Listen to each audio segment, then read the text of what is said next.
Bismillahirrahmanirrahim. Assalamualaikum warahmatullahi wabarakatuh.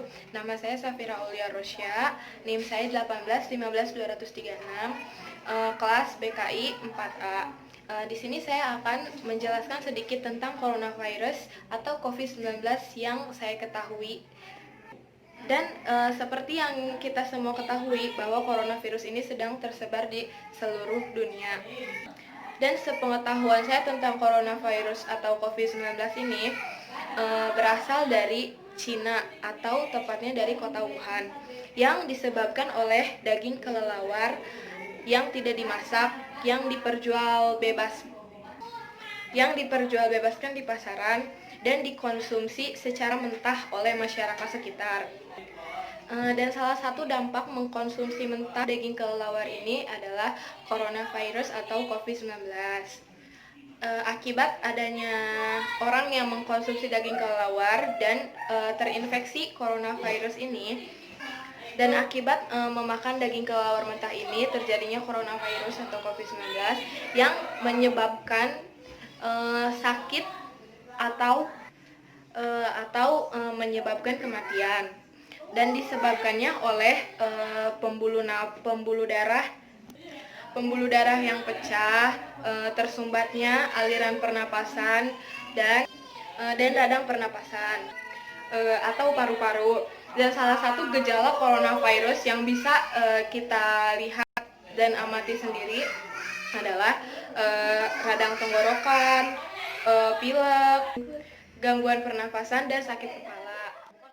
Ada beberapa dampak selain dampak bagi fisik manusia. Ada dampak psikis dan dampak ekonomi. Seperti yang kita tahu sekarang, semenjak coronavirus atau COVID-19 ini, banyak karyawan-karyawan yang di PHK dari perusahaannya, dan banyak orang yang sangat kehilangan pekerjaannya. Dan di sini saya akan mewawancarai saudara saya yang bernama Laila tentang dampak ekonomi dan psikisnya. Laila, di sini Safira lagi ngebahas tentang coronavirus. Terus Safira mau nanya ke Laila, gimana sih dampak psikis yang Laila rasain semenjak adanya coronavirus ini? Yang saya rasakan selama adanya coronavirus ini, kita diterapkan adanya di rumah aja. Oleh karena itu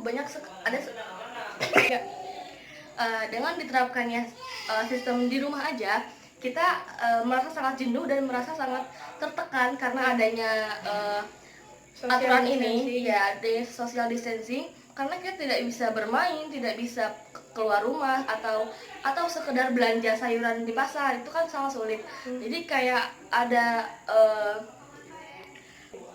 penat dan merasa sangat jenuh karena kita tidak bertemu teman, tidak bertemu kerabat yang di luar gitu loh. Jadi intinya psikis kita sangat terganggu karena sangat membosankan dan tidak adanya hiburan gitu loh. Selain itu juga ada dampak perekonomian yang turun di masyarakat ini. Dan bagaimana pendapat kamu tentang turunnya tentang dampak perekonomian Indonesia saat pandemi ini? Nah, karena tadi diterapkan di rumah aja, jadi orang-orang yang bekerja sebagai pedagang jalanan, orang-orang yang bekerja sebagai toko-toko yang diberhentikan oleh perusahaannya, jadi mereka nggak kerja gitu loh. Mereka tetap di rumah dan menaati aturan di rumah aja itu. Jadi akibatnya ekonominya juga menurun gitu loh. Dan kayak ojek online atau pedagang jalan, terus juga atau karyawan-karyawan pabrik itu kan mereka tidak mendapatkan masukan ekonomi gitu. Jadi sangat berdampak sekali jika terus diterapkannya sistem di rumah aja ini. Baik. Jadi memang pandemi corona ini atau COVID-19 ini sangat berdampak sekali bagi psikis dan keuangan negara atau masyarakat. Ya udah, terima kasih ya Laila atas waktunya sudah mau diwawancarai tentang COVID-19 ini. Sama-sama. Baik, hanya segitu saja yang bisa saya sampaikan tentang COVID-19 ini. Kurang dan lebihnya mohon dimaafkan. Bila taufik wal hidayah. Wassalamualaikum warahmatullahi wabarakatuh.